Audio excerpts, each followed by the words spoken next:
On a scorching summer night in 356 BC, a fire raged, consuming one of the seven wonders of the ancient world, the great Temple of Artemis. As the magnificent structure collapsed into ash, the temple priests whispered a terrifying prophecy. The gods were too busy attending the birth of a human beast to save their own house. That newborn was Alexander the Great, a young man who, before turning 30, would bring the known world to its knees beneath the hooves of his horse. In military history, he is the legendary commander who never lost a single battle.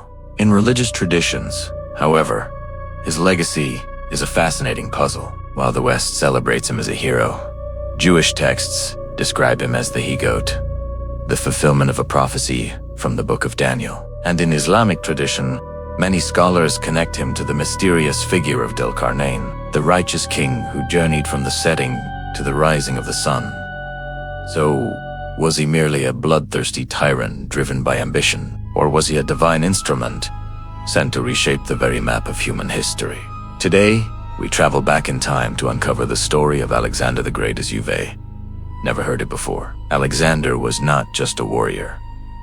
He was a meticulously crafted project. His father, King Philip II of Macedon, was a brilliant strategist who taught him that war was a science, not just chaotic violence. But perhaps the most profound influence came from his mother, Olympias. She planted a seed in his young mind that would define his entire life.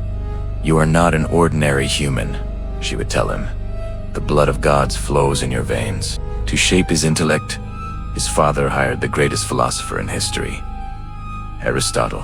Imagine that scene for a moment, the world's most brilliant mind teaching the world's future greatest conqueror. Alexander learned medicine, logic, politics, and geography. Yet, even with this rational education, he kept a copy of Homer's Iliad under his pillow, dreaming of becoming the new Achilles, a hero of mythic proportions. This delicate balance of logic and legend was put to the test when his father was assassinated in a bloody palace coup. The new king, just 20 years old, did not panic.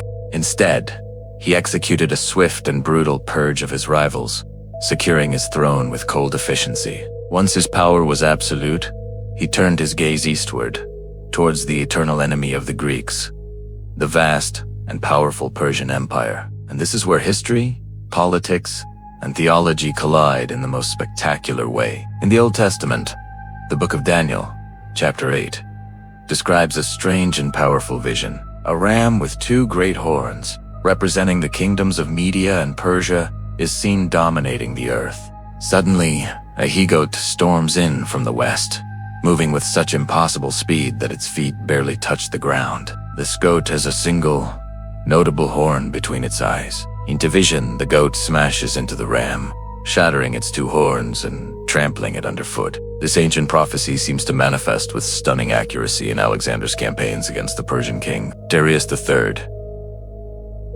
At the pivotal Battle of Issus, Alexander faced a Persian army that vastly outnumbered his own. A conventional general would have been cautious, but Alexander was anything but conventional. He led his elite companion cavalry in what looked like a suicidal charge, aimed directly at King Darius's personal chariot at the heart of the Persian line. The shock of this direct assault was too much. The Persian king, the most powerful man in the world, panicked and fled the battlefield, leaving his family, his treasures, and his army to their fate. That was the moment the world realized the great horns of the Persian ram had been broken. One of the most remarkable and often overlooked stories in Alexander's journey is his visit to Jerusalem. The first-century Jewish historian, Flavius Josephus, gives a detailed account of this event. As Alexander and his victorious army approached the city, his soldiers expected him to order it to be looted, as was common practice. Instead, the high priest, a man named Jaddua, walked out to meet the conqueror, dressed in his sacred robes. And then, the unthinkable happened. Alexander the Great, master of the known world, dismounted his horse and bowed in respect. His stunned general Parmenion asked him why he would bow to the Jewish high priest. Alexander's reply was astonishing. He said, "I did not bow to him, but to the God he serves. For I saw this very man, in these very clothes, in a dream I had back in Macedonia. He promised me that I would conquer the Persian Empire. Inside the city, the priests reportedly showed Alexander the Book of Daniel, the very prophecy about the heat. Convinced now more than ever of his divine destiny, Alexander granted the Jews extensive religious freedoms and peacefully continued his campaign. After securing the Levant, Alexander marched south to Egypt. The Egyptians, who had suffered under a Persian rule, welcomed him not as a conqueror, but as a liberator. But Alexander had a specific, mysterious destination in mind. He led a small contingent across the treacherous western desert to the remote Siwa oasis. At the ancient temple of the god Amen, the priests greeted him with a title that would change his image forever, Son of Amen. The god Amen was often depicted with the horns of a ram. Soon after this event, Alexander began issuing coins that showed him with 2 horns on his head. This is the crucial link that fuels the theory that he is the figure known in the Quran as Del-Qarnayn, which literally translates to the 2-horned one. But the parallels don't stop at the name.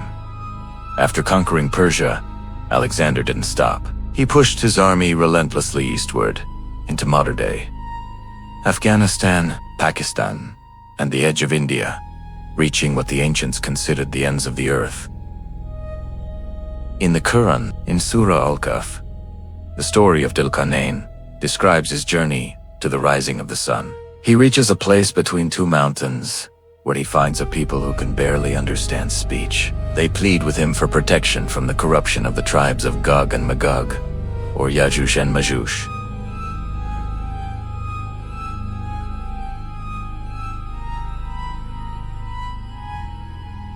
In response, Del-Qarnayn builds them a mighty barrier, a wall made of iron blocks and sealed with molten copper. Historically, we know that Alexander campaigned deep into Central Asia, near the Caucasus Mountains, and ancient accounts, including those by Josephus, mention that Alexander built iron gates in a strategic mountain, Pasta Dari el-Gorge, to block the raids of savage northern tribes, often identified as the Scythians. Many researchers have linked these historical Scythians to the prophetic Gog and Magog. The striking parallels between the Quranic narrative, Alexander's historical path, his title of the 2-horned one, and the construction of the gates make this theory incredibly compelling, even though there is no definitive religious or historical consensus. After years of non-stop warfare, Alexander's army finally reached its breaking point in India. There, they faced a terrifying new weapon: war elephants, the ancient world's version of tanks. Although Alexander once again engineered a brilliant victory, the morale of his men collapsed. Exhausted and thousands of miles from home, they staged a mutiny. His loyal soldiers screamed, "Enough, we want to go home."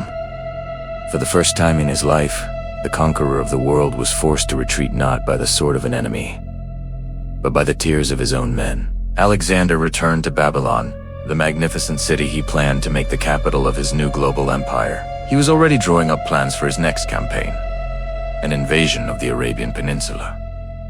But fate had other ideas. He was suddenly struck by a mysterious high fever. Theories range from malaria or West Nile virus to assassination by poison. Over 12 agonizing days, the master of the world was reduced to a paralyzed body, unable to even speak. In his final moments, his generals gathered around his bed and asked him the question on everyone's mind: "To whom do you leave your kingdom?" With his last breath, he managed to whisper a single phrase: "To the strongest." These words were not a solution, but a curse. They plunged his empire into 40 years of brutal civil war as his generals tore his kingdom apart. According to legend, Alexander made one final request. He asked that, when he was placed in his coffin, his hands be left hanging outside, open and empty for all to see. The message was as powerful as it was terrifying. "Look at me. I am Alexander. I once owned the treasures of the world, and yet I leave it now with empty hands." The life of Alexander the Great is more than just a story of war and conquest. It's a profound story about human ambition reaching the absolute pinnacle of power, only to face the inevitable reality of death, whether he truly was the righteous king, Del-Qarnayn endowed with power by God, or simply a military genius whose conquests unintentionally paved the way for the spread of new ideas and languages.